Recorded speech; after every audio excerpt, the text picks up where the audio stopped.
So we are going to launch into a new series next week. But before we do that, I kind of wanted to wrap up. We've been in this parable series, and the passage we're about to read is, some people think it's a parable, some people say it isn't a parable because it's very unique, but it probably fits into the parable genre. And every now and then I just feel like I need to tackle some passages of scripture that I'm uncomfortable tackling, and this would be one of them. I've been reading Matthew 25, the parable of the sheep and the goats, for many, many years, and I have spent a lot of time sitting with my journal asking questions. God, what does this mean? What it appears to mean on the surface is disturbing. Some people have taught on that, and I think, it seems so antithetical to the rest of the Bible and to grace. And so I've just never felt comfortable teaching that, but we're going to give it a shot this weekend. Are you ready? So my own experience with this parable, not everybody's going to remember this, but some of you will. Keith Green, anybody remember the recording artist Keith Green? Okay, some of you do. So I think I was about 10 years old. And he had a song about this parable, the sheep and the goats. And it ends, the parable, we'll read in a moment. It's very, very dramatic. It says, those who didn't feed me when I was hungry, clothe me when I was naked, visit me while I was in prison, give me a drink when I was thirsty. Your goats, and the song goes, and the parable goes, depart from me, for I never knew you. I remember at 10 years old, I was thinking, I have never visited anybody in prison. I don't think I've ever given a naked person clothing. I'm like, I am a goat, absolutely a goat. And like, this is 10 years old. And I just was concerned and worried. That is not what the parable is supposed to do, okay? That's what happened to me, and it's probably taken me some years to work through it. So here's the background to this parable. Matthew chapter 24 is at the last weeks of Jesus' life. His disciples ask him this question. You'll read this right at the beginning of Matthew 24. They ask Jesus about the future. So they ask Jesus, so Jesus, what is the future going to be like, and what are the signs so that we know what's coming? They're apocalyptic questions. People are still asking that, right? We're asking, okay, so what is the end like? Is it violent? Is it peaceful? Is there an escape for the followers of Jesus before chaos is unleashed? How can we be ready? And then Jesus, through chapter 24 and 25, tells several parables to help give them an answer to that question. What is the future going to be like?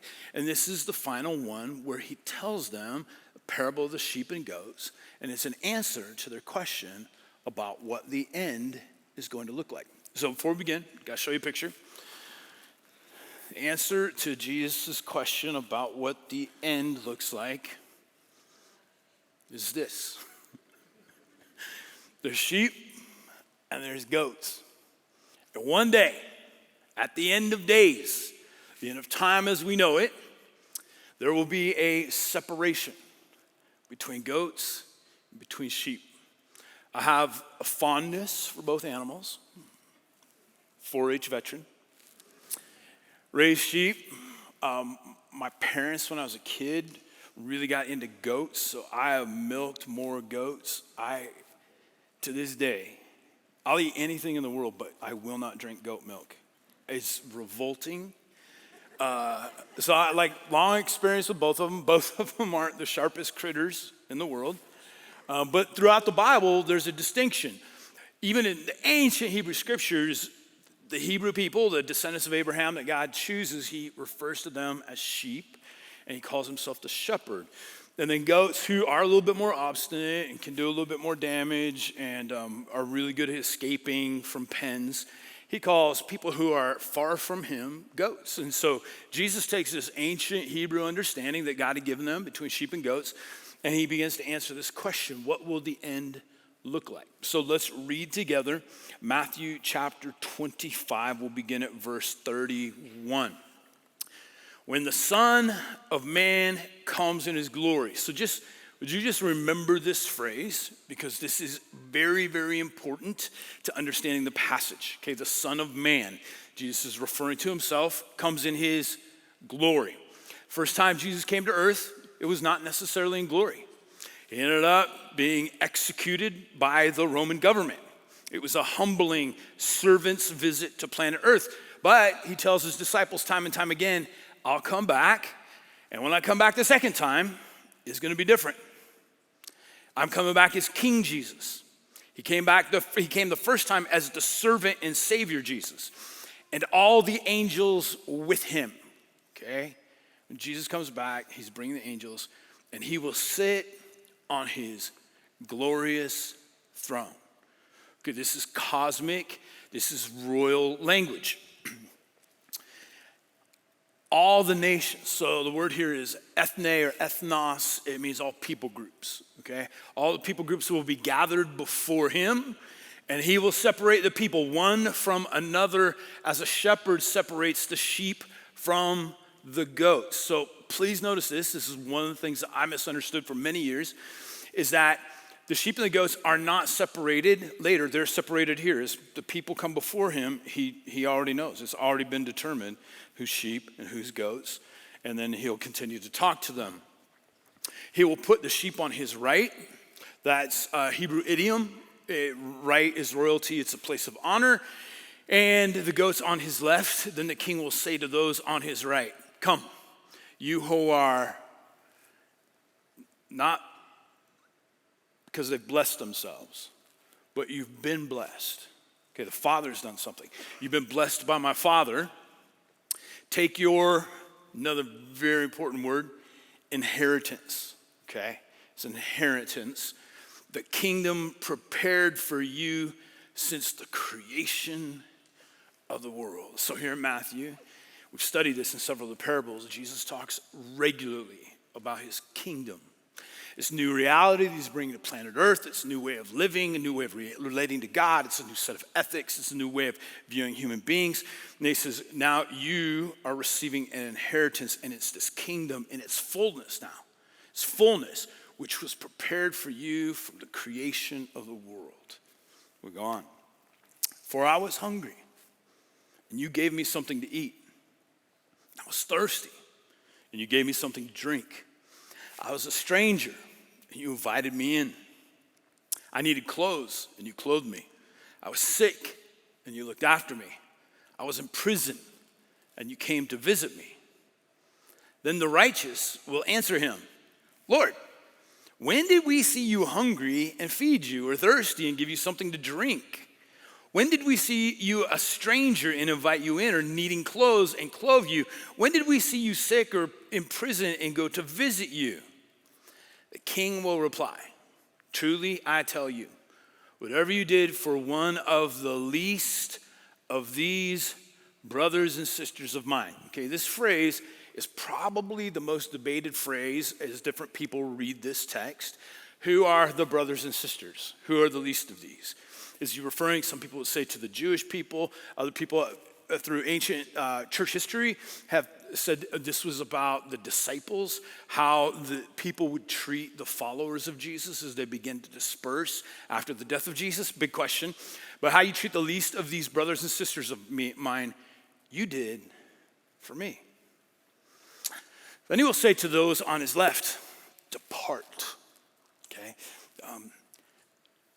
You cannot be in my presence. The presence of God, if you have not been regenerated, I think is intolerable. Couldn't happen. Couldn't happen. So depart from me, you who are cursed, into the eternal fire prepared for the devil and his angels. This is highly debated. Is the fire eternal, or is the torment eternal? Tough question. For I was hungry, and you gave me nothing to eat, and I was thirsty, and you gave me nothing to drink. I was a stranger, and you did not invite me in. I needed clothes, and you did not clothe me. I was sick and in prison, and you did not look after me. They also will answer, Lord, everybody's surprised, right? Sheep and goats. Lord, when did we see you hungry or thirsty or a stranger or needing clothes or sick or in prison and did not help you? He will reply, truly, I tell you, whatever you did not do for one of the least of these, you did not do for me. And then they will go away to eternal punishment, but the righteous to eternal life. Wow. What a passage, okay? So here's the first thing I think we need to tackle. Point number one is this. Does this passage teach that my actions on earth determine my eternity? That is a great question. And that's one that I've had to struggle with for a long, long time, because Jesus talks about belief as the belief, trust, faith, following. That's how you enter into this kingdom.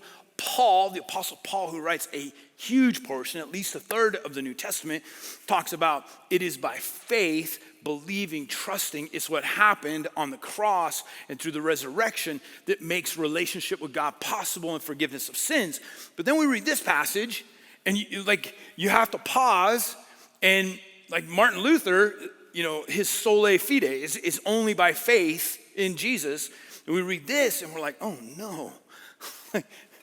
So you read that, and if it's my actions here on earth determine my eternity, how many of us have visited enough prisoners and helped enough sick people and clothed enough naked people and fed enough hungry people to feel like, oh, I'm good? Most of us would feel like, if that is what it's going to take to be a part of God's kingdom, I'm not so sure I'm going to cut it.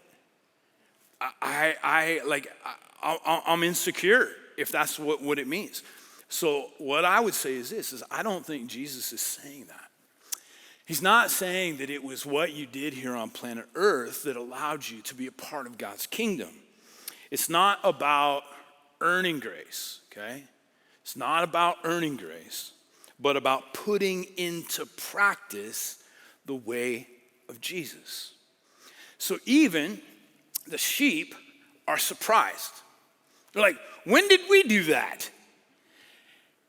So they weren't doing these things in order to earn their eternity with God. They're just like, we did that. I don't know. Here's what I would say. It's because they were already following the way of Jesus and their hearts were being transformed. And you actually see the relationship with Jesus being lived out, being mined through their life. And they begin to do the things that Jesus did. If we were going to summarize Jesus' ministry, he did all those things. He healed the sick. He reached out to those who were considered untouchable. He cared deeply about those who are struggling. And so it's not about that. It's not about earning or achieving. It's about something different. And the second thing about this passage is there's this formula that we have to figure out, okay? And religion would emphasize one thing, and I think Jesus emphasizes something differently. So if I obey, I will be accepted. That is a typical religious statement. That's where we go. Like, okay, if I do enough, if I do more, try harder, if I achieve, if I make God happy, then I will be accepted. There are several billion people on planet Earth who are trying to obey enough in order to be accepted by their God. This is achievement oriented. Right? As I pray more, I sacrifice more, I surrender more, I modify my behavior, I do all the right things hoping that I will be accepted. But here's an alternative. And this is what Jesus taught. I'm accepted, therefore I will obey. I don't obey. I don't do the things that Jesus asked us to do hoping to be accepted. Instead, when I realize that God would love me, would love you, imperfect, selfish in process, hypocritical, and I realize he accepted and loved me, it then leads to a life of obedience, out of gratitude, out of humility, that you could love me, you accepted me, therefore I obey. And when it comes to the sheep, these are people, I believe the passage is teaching, who understood that they were accepted. And therefore, not to earn or achieve harmony with God, but simply out of gratefulness and out of transformation that is happening in their life, they then begin to obey the teachings of Jesus and actually live them out. Another key element is that word inherit. Jesus says you are here to inherit the kingdom. He could have used the term, you earned the kingdom. Nobody earns the kingdom. It's a gift. You don't earn an inheritance simply because you were somebody's daughter or son. And earn that, no matter how taxing your parent may have been. You could think, I earned this inheritance. I was so nice to my uncooperative father for all these years. No, inheritance is simply a gift. And when it comes to this eternal life and being part of this kingdom, Jesus says, you've inherited it. It is given to you. It's not related to achievement in any way. It's this gracious gift of God. Because it's not only the sinner that needs grace. It's the disciple, the follower of Jesus that needs grace. We need grace every day in every way. Paul is so emphatic. Okay, Paul, who writes this large portion of the New Testament. In Galatians chapter 2, he puts it this way. Because we can easily begin to change our thinking and read this passage and oh man, I need to work more and do more. And it's true, I want to do more. I want to visit more people in prison. I want to help more people in desperate situations, but not to earn God's favor. Simply to live out the teachings of Jesus in response to him. This is what Paul says.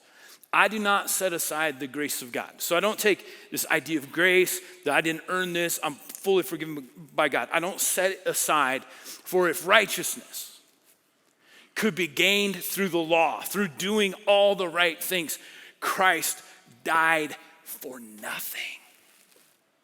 If there is a way to earn forgiveness from God in harmony with your Creator, and it's dependent upon you obeying all the law, this is what Paul says. Jesus died for absolutely nothing. The reason Jesus gave his life is because there was nothing that we could do to achieve him. So, does this passage teach that my actions on earth determine my eternity? No. But it does tell me, and we'll talk about this in a moment, that my actions on earth matter significantly. Everybody's surprised in this passage, right? Everybody, what? We helped you? We didn't know that. The sheep and the goats are already determined before this whole passage gets into swing. As the nations are coming before Jesus, Jesus looks at them and he says, you're a sheep, you're a goat, you're a sheep, you're a goat. He's walking through it all. And it's not because of all that they've achieved, but all those who follow Jesus. This is the hope, that people who are sheep, and I know some of us are spiritual and resolved, and a passage like this is kind of mind-blowing. You're like, I'm uncomfortable with this. I'm uncomfortable with the depart from me. I get it. That is not easy to listen to. But the question from the disciples is, what is the end going to look like? And Jesus says, this is what the end's going to look like. God is going to sort through everything. And people are sheep and people are goats. And here's something that the sheep have in common. That they have chosen to align their lives with Jesus, and Jesus has begun to do something in them where they've lived their lives differently, selflessly. Point number 2, you ready? One day, all humanity, all the nations, the ethnos, will stand before King Jesus. So this is a part of this text that we typically get stuck on am I a sheep or a goat, right? But one of the things that is extraordinary about this text, this is probably more so than anywhere else, is Jesus sets himself up as the King of Kings and Lord of Lords. So lots of debate. You've probably had somebody knock on your door some time in the past, and they've said, well, Jesus never said that he was the Messiah. You ever heard that? And so there's lots of aberrant teaching that say, well, he was a really good man, or he showed an example for us. Jesus never needed to say that he was the Messiah. Everybody else says that about him. Jesus said he was the Son of Man. In our culture, we're like, what in the world does that mean? So the rest of the New Testament writers call Jesus the Christ, which is a Greek phrase. It means anointed one. Or they use the term Messiah, which is a Hebrew phrase, which meant the promised one. But when Jesus sets himself up in this parable, this is a man who in a matter of days is going to die in agony on a cross, crucified as a criminal. But that is not his identity as he sees it. He says, you want to know what the end's like? One day I'm going to come back as the Son of Man. This is how Jesus refers to himself. So where does that come from? Son of Man, right? Kind of a funny phrase. It's actually an Aramaic word, and there are a couple of portions in the Bible that are written in Aramaic, which was a hybridized version of Hebrew. And one of those passages is found in Daniel chapter 7. It's written in Aramaic, and Jesus pulls this Aramaic word. Jesus spoke Aramaic on a daily basis. Hebrew was not widely spoken in Israel during the first century. And the word is bar enesh, which means a human being. But it's cosmic. So when Jesus calls himself the Son of Man, it harkens all the way back to Daniel chapter 7. I want to read this with you because this sets up what Jesus is saying about himself. You want to know what the end is like? All right, you've seen the loving, warm, grace-filled Jesus, but one day he comes back and he will be the King of Kings and Lord of Lords. Daniel chapter 7, in my vision at night I looked. He's been having all these visions of these different kingdoms that will come. This vision, he looked, and there before me was one like a son of man, Bar Enesh, coming with the clouds of heaven. He approached the Ancient of Days, a formal term for the Father. It speaks of his eternity. He's always been here. He's the uncreated one. He approached, which nobody can do, he approached the Ancient of Days and was led into his presence. He was given authority, glory, and sovereign power. All nations and peoples of every language worshiped him. His dominion is an everlasting dominion that will not pass away, and his kingdom is one that will never be destroyed. So when Jesus says, he answers the question, what is the end going to look like? He says, the end is going to look like what Daniel saw centuries before, that I am going to come back as the Son of Man, and all the nations of the earth will gather before me. And I will be given all power. I will have sovereignty. I will have glory. I will come with the angels. That one day, the earth is a little bit messed up, right? And it has been for some time. And I think it will be for some time. But one day, the one who created this thing called earth, which he looked at and said was good, but has been polluted by this toxic thing called sin, where there is now death and mistreatment and injustice and disease and suffering and pain and traumatic experiences. That one day, this is Jesus' plan, that he will return as the Son of Man with all power and might. And he will take everything that is wrong and he will make it right. He will heal the nations. He will have all authority and all dominion. All the nations are gathered before the universal King Jesus, the King of Kings and the Lord of Lords. One of the things that would have spoken to the original hearers, which were Jewish people. Remember, his disciples had asked him this question, what's it going to be like? Jesus is letting them know early on that although the Jewish people had this very unique relationship with God, they were descendants of Abraham. God said, I'm going to do my work on planet Earth through Abraham and his descendants. Jesus is letting them know right there that one day when I come back, the nations, the sheep don't just come from the Jewish nation. The nations will stand before me. All people who lived in all different times, who speak every different language. And there will be this realignment where everybody realizes, oh, he is King Jesus. And it's not just for the Jewish people Everybody has an opportunity to bow their knee to King Jesus, all right? So this vision of this cosmic Jesus who will one day return, a reflection of Daniel 7, when Jesus wants to tell them what's going to happen in the end. Because remember, in a matter of hours, they're going to watch him dying in agony on a cross. And he does not want that to be their final image. Yep, I'm going to die as a suffering servant, but one day I'll come back as the Son of Man. I want you to think of Daniel chapter 7. I want you to know that one day I'll come back and make everything that is broken well and heal what is out of alignment. That brings us to our third and final point. This is kind of the obvious one, but we have to tackle it. Part of what this passage is all about is this idea that people matter. And my life matters. How I live my life matters. Jesus sets this all up. He says, listen, I identify with the least of these. So in most cultures,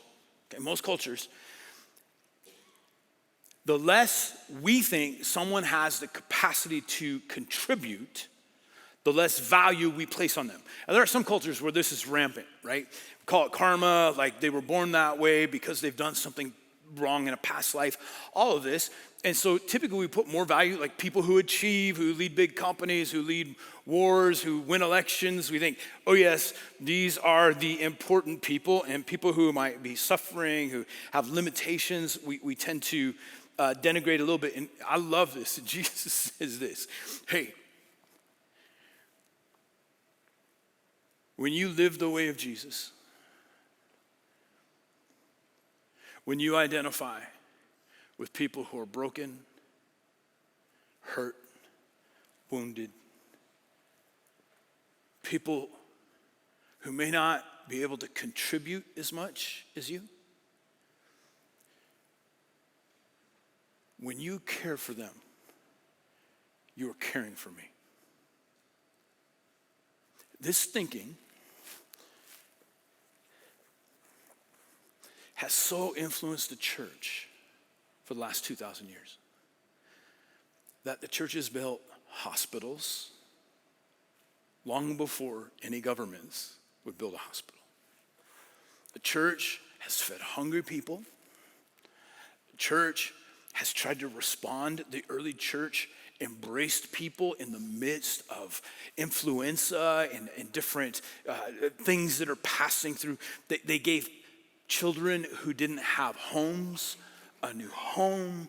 Why? Because we realize that we follow a Jesus who cared. So common thinking in the first century, and this revealed several times in the biographies of Jesus' life, is Jewish people believed, as most of the world believed, that if someone was born with a physical limitation or somebody was born with a disease, that meant they had done something or their parents had done something to displease God. And Jesus is constantly, through his healing ministry, trying to address that and identify that as erroneous thinking. So rather than avoid the person who had leprosy, what does Jesus do? He touches the person who has leprosy. Rather than avoid the woman who has been condemned and found guilty of being an adulterer, what does he do? He moves towards her. He stands up for her. He tells her to go and sin no more. The lady who's anointing his feet, right? Considered an improper act by an improper woman. Jesus says, what you've done is a beautiful thing. So Jesus is always moving towards the least of these throughout his ministry. He's moving towards people who are sick. If you are chronically ill, if you are troubled in your mind, if you are addicted, Jesus moves toward you. And he asks his followers to move toward people who are hurting. And in reality, everybody's the least of these. We all are. And Jesus cares about the least of these. And he says, I want to create a movement here on planet Earth. It doesn't use people, doesn't dismiss people because of a limitation in their life, But instead, I want to value those people. I want to identify with them. And I want my followers to care about people who are in prison. I want my followers to be cognizant of droughts and famines, people who are hungry and thirsty.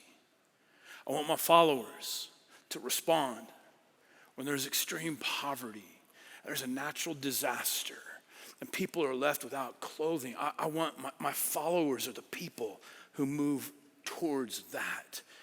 I want my church to be a place where people who are in prison, whether justly or unjustly, we still see someone who's a prisoner as valuable and loved and redeemable.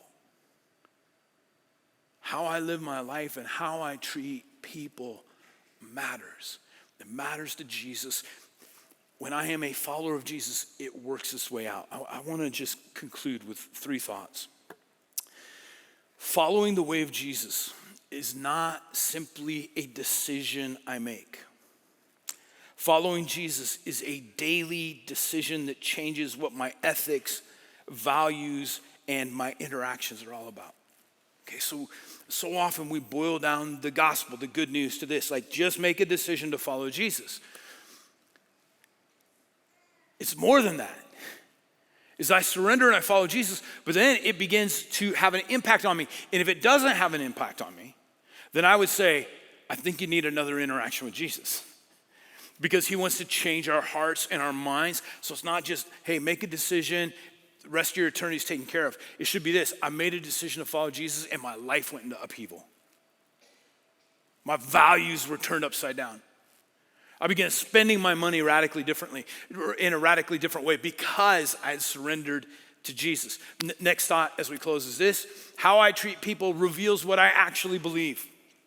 What I believe determines my actions. Okay? So my actions come from my heart. Jesus says this over and over, right? So what I believe determines my actions. If I say I believe in Jesus but do not live the way of Jesus, I would argue that I don't believe, all right? And for all of us, there are points when I have to, God, I need to believe even more because I'm selfish. I want to believe so that you can transform me. And then lastly would be this statement: Jesus, the Son of Man, is returning in his glory. As we read this passage, this is the hope. This is the hope that oppressed people have looked for centuries.